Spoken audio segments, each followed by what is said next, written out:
ओम शांति। ओम शांति। आज के महावाक्य बाबा के मीठे मीठे साकार मुरली है। तारीख है 7/7/2021। प्रातः मुरली ओम शांति बाप दादा मधुबन। आज बाबा बोले, मीठे बच्चे, तुम यहाँ आए हो अपने सहित सारी दुनिया की काया कल्प तरु बनाने। याद से ही काया कल्प तरु होगी। बाबा बोले, मीठे बच्चे, तुम यहाँ आए हो अपने सहित सारी दुनिया की काया कल्प तरु बनाने। याद से ही काया कल्प तरु होगी। याद से ही काया कल्प तरु होगी। आज का प्रश्न है, नरकवासी से स्वर्गवासी की विधि कौन सी है? अभी तुम बच्चों को जी दान मिलता है। बाबा ने प्रश्न किया है, नरकवासी से स्वर्गवासी बनने की विधि कौन सी है? अभी तुम बच्चों को जी दान मिलता है, कैसे? उत्तर है, नरकवासी से स्वर्गवासी बनने के लिए ज़रूर मरना पड़े। बाबा कहते, मैं आया हूँ तुम सबको मौत देने, तुम्हारी इस देह को ख़त्म कराए बाकी आत्माओं को ले जाऊंगा। यही सच्चा जीदान है। इसके लिए यह महाभारत लड़ाई है, जिसमें सबका विनाश होगा। फिर आत्माएं पावन बन वापस घर जाएंगी, फिर स्वर्ग में आएंगे। आज का गीत है, माता ओ माता, माता ही भाग्य विधाता। ओम शांति। ओम शांति। मीठे मीठे रूहानी बच्चों ने गीत की लाइन सुनी, जगत अम्बा की महिमा सुनी। जगत अम्बा यहाँ भारत में ही गाई जाती है। जगत अम्बा है तो जगत पिता भी ज़रूर होगा। जगत अम्बा सरस्वती को ही कहते हैं। वास्तव में उनका नाम एक ही होना चाहिए। तुम्हारा भी नाम एक ही है ना, 2-3 तो नहीं हैं। अब जगत अम्बा को बरोबर साकार में दिखाते हैं। शरीरधारी है, जगत पिता भी है, जिसको प्रजापिता भी कहा जाता है।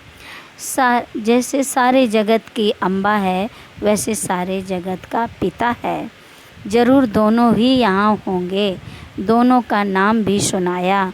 दोनों हैं प्रजापिता और प्रजा माता। अब दूसरा जगत पिता कहा जाता है।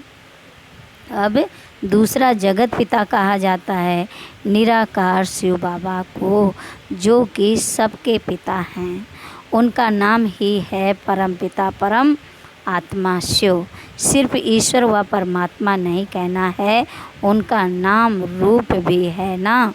उनको गॉड फादर कहा जाता है। एक है आत्माओं का बाप, दूसरा है साकारी मनुष्य आत्माओं का बाप और मम्मा।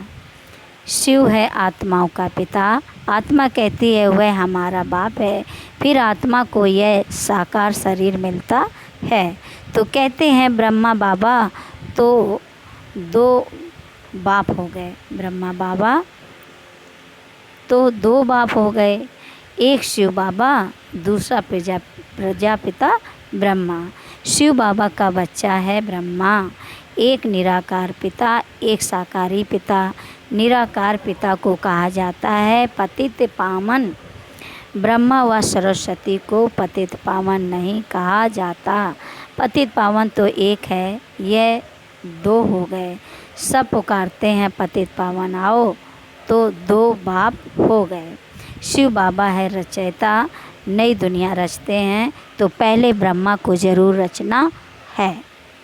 तो पहले ब्रह्मा को ज़रूर रचना है। विष्णु और शंकर को कभी प्रजापिता नहीं कहते हैं, ब्रह्मा को ही प्रजापिता कहते हैं। तो शिव बाबा प्रजापिता ब्रह्मा द्वारा एडाप्ट करते हैं। कहते हैं हम शिव बाबा के बच्चे हैं। शिव बाबा ने इसमें प्रवेश कर एडाप्ट किया है। वही आत्माओं को पावन बनाते हैं। आत्मा ही पतित बनी है, इस कारण शरीर भी पतित मिलता है। सोने में चांदी, तांबे, लोहे की खाद डालते हैं तो आत्मा में भी खाद पड़ती है। असल में आत्मा पवित्र मुक्ति धाम में रहने वाली है, जहाँ शिव बाबा भी रहते हैं। अब शिव बाबा प्रजापिता ब्रह्मा एक को बाप एक को दादा कहेंगे। यह तो तुम जानते हो। सब मनुष्य मात्र शिव की संतान हैं। शिव वंशी फिर हैं ब्रह्मा कुमार कुमारियाँ। शिव बाबा और दादा इकट्ठे हैं। शिव बाबा इसमें विराजमान हैं। हमको ब्राह्मण बनाए राजयोग सिखाते हैं, मनुष्य को देवता बनाने। देवताएं रहते हैं सतयुग में। देवताओं को पतित पावन ज्ञान का सागर नहीं कहा जाता, उनको बाबा भी नहीं कहा जा सकता। अब तुम विष्णुपुरी के मालिक बन रहे हो। विष्णु के 2 रूप लक्ष्मी नारायण हैं, यह मनुष्य नहीं जानते।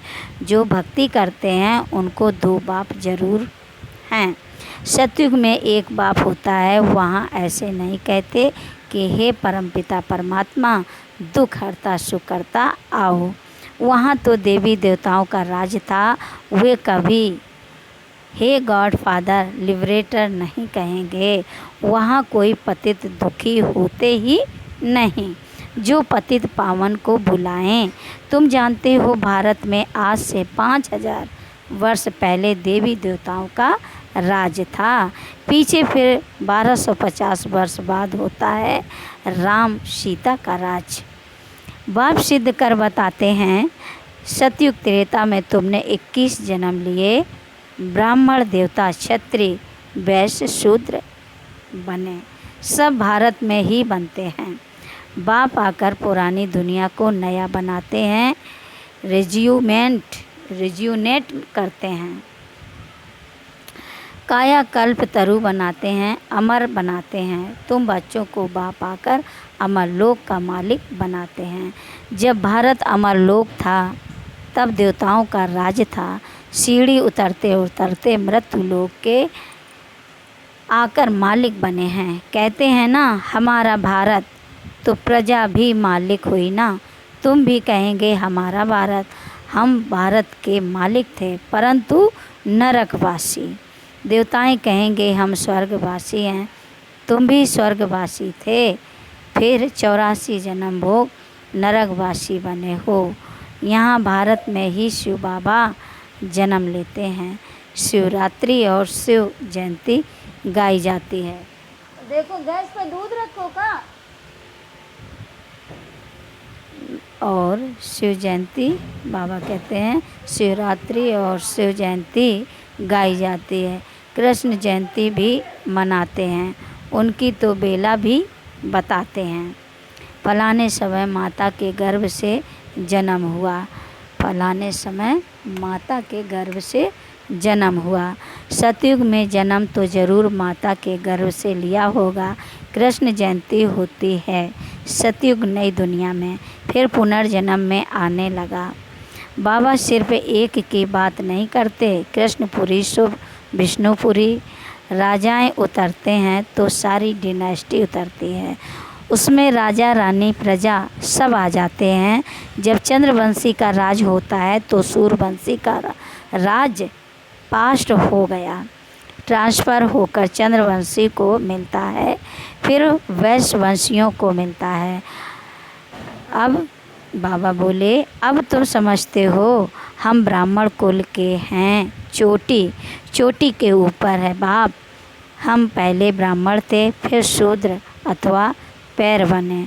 पैर से एकदम चोटी बनते हैं। पहले शिव बाबा फिर है चोटी। बाबा ने तुमको ब्राह्मण बनाया है।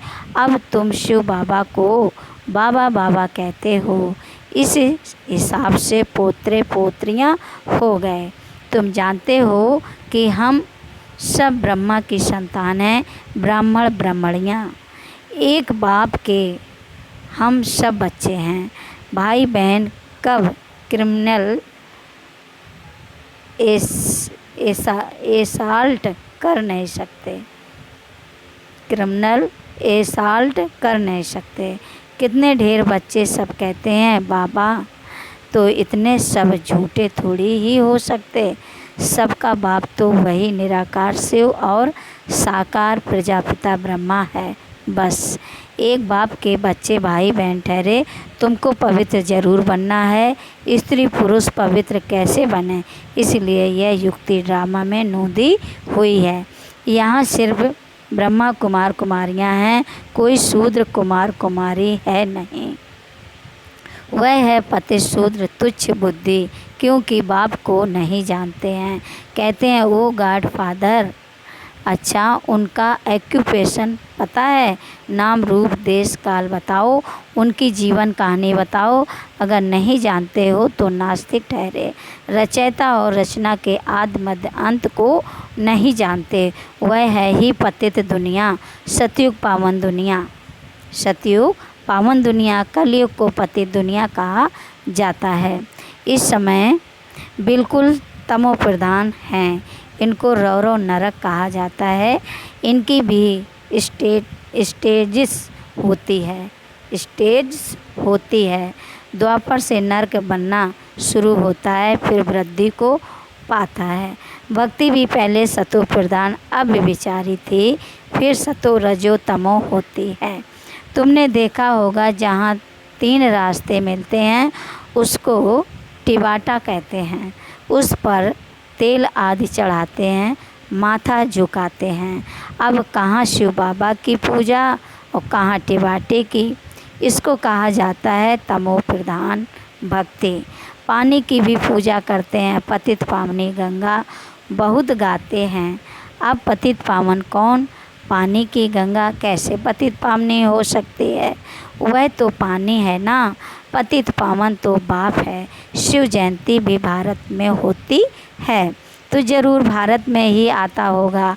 पतितों को पावन देवता बनाने ब्रह्मा तन में आकर मनुष्यों को देवता बनाते हैं। यहाँ तुम आते ही हो पतित से पावन बनने। जैसे तुम्हारी 2 भुजाएं हैं, वैसे उन्हों की भी 2 भुजाएं हैं। 4-8 भुजा वाला कोई मनुष्य होता नहीं। यह अलंकार दे दिए हैं, चतुर्भुज दिखाया है प्रवृत्ति दिखाने के लिए। विष्णुपुरी लक्ष्मी नारायण की पुरी को कहा जाता है। वैष्णव अक्षर भी विष्णु से निकला है। देवताएं वैष्णव थे। वल्लभ भाई चारी वैष्णव होते हैं। वेजिटेरियन वह कोई निर्विकारी नहीं होते हैं, उन्हों की बड़ी हवेलियां होती हैं। वैष्णव का अर्थ ही नहीं समझते हैं। विष्णुपुरी में रहने वालों को वैष्णव कहा जाता है। वैष्णव पवित्र को कहा जाता है। राधे कृष्ण का अलग मंदिर, लक्ष्मी नारायण का अलग मंदिर बना दिया है। भारतवासी जानते ही नहीं कि उन्हों में क्या फ़र्क है। राधे कृष्ण ही लक्ष्मी नारायण बनते हैं, यह किसको भी पता नहीं। वह है बचपन का रूप, वह है बड़ेपन का रूप। लक्ष्मी नारायण के छोटेपन के चित्र कोई है नहीं। लक्ष्मी नारायण को सतयुग में, राधे कृष्ण को द्वापर में ले गए हैं। अभी तुम रचयिता बाप और रचना के आदि मध्य अंत को जान गए हो। बाबा झाड़ का भी राज समझाते हैं, ड्रामा का भी राज समझाते हैं। झाड़ को देखने से समझेंगे कि शंकराचार्य तो कलयुग में आते हैं। सन्यासियों की डिनास्टी सतयुग में तो हो नहीं सकती। सब भगवान के बच्चे हैं तो स्वर्गवासी होने चाहिए, परंतु स्वर्गवासी तो सब होते नहीं हैं, सिर्फ देवताएं ही होते हैं। अभी तुम ब्राह्मण वंशी बने हो, फिर देवता बनेंगे। पवित्र जरूर बनना है। तुम जानते हो छोटे बड़े सब ब्रह्मा कुमार कुमारियां हैं। दोनों कहते हैं बाबा हम आपके बच्चे हैं, ब्राह्मण हैं। यह है बाप दादा आदि देव ब्रह्मा और शिव बाबा। तुम जानते हो हम ब्रह्मा बाबा और शिव बाबा के सामने बैठे हैं। बाप कहते हैं मुझे याद करो तो पतित से पावन बन जाएंगे। हम वर्षा शिव बाबा से लेते हैं। शिव बाबा हमारा बाप भी है, पतित पावन भी है, गुरु भी है। अब यह है संगम युग, पतित से पावन बनने का मेला। पतित पावन द्वारा ही पावन बनते हैं।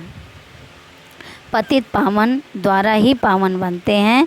संगम पर नदियों और सागर का मेला है।